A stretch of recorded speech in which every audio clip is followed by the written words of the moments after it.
From the birth of the first tanks in World War I to modern-day battles, military powers have always strived to create more effective tanks to enable their soldiers the best chance of winning the fight. In this video, we look at one tank in particular, the Bob Semple tank, and why it's considered by some to be the worst tank ever created.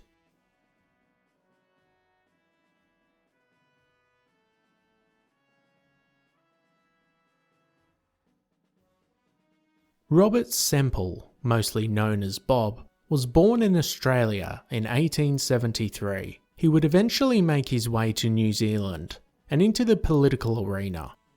In the 1930s, he became the Minister for Public Works and eventually the National Service Portfolio in 1940. At this point, the war in Europe was heating up, with the invasion of France in the same year. The Japanese had yet to strike Pearl Harbor, but it was becoming increasingly obvious that the Japanese expansion into Southeast Asia was on the cards. This meant a push towards New Zealand was a real possibility. This was an issue, as the New Zealand's army was vastly unprepared for an invasion. Their armoured force consisted of 6 Bren gun carriers for the entire country. It was unlikely to receive any supplies of tanks or weapons from Britain anytime soon, given it was preoccupied with the war in Europe. So Bob Semple took it upon himself to think of ways to use the resources they had at home.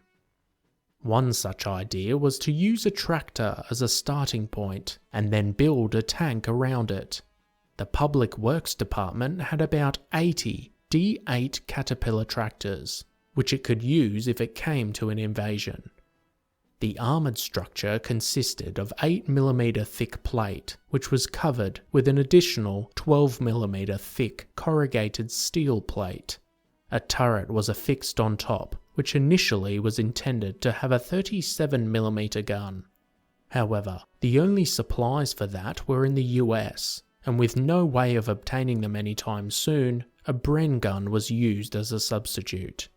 In fact, the Bob Semple tank had a total of 6 Bren machine guns attached, 1 facing the rear, 1 on each side, 2 facing forwards, and 1 in the turret. The crew would range anywhere between 6 and 8 people.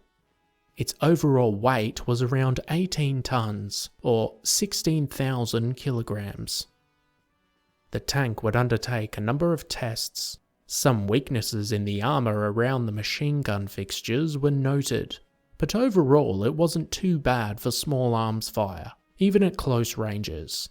Its speed was very slow, at about 11 kilometres or 7 miles an hour. Its range too wasn't great, at only 160 kilometres or 100 miles. Its turret caused it to have an overall height of 3.6 metres or 12 feet, which was an issue, not only for the enemy to easily spot it, but also its likelihood of toppling over when manoeuvring along uneven ground. Another issue was the only way in or out was a door at the back, which in an emergency situation would likely have seen most of the crew perish. The Bob Semple tank was shown to the public in 1941, but due to its appearance, was heavily mocked in the media.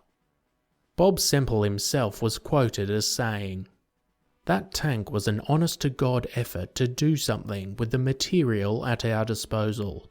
Instead of sitting down and moaning, we felt we ought to do something to manufacture weapons that would help to defend our country and our people." 3 tanks would be prepared and tested, but in the end it didn't matter, as Allied forces managed to push back the Japanese out of Southeast Asia.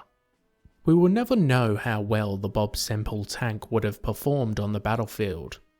However, it would have likely come up against Japanese Type 95 tanks, which with their much better firepower would have made light work of the Semples.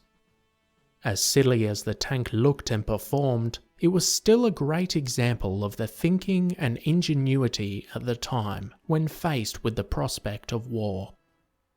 What did you think of the Bob Semple tank? Is it the worst tank ever made? Let us know in the comments section down below.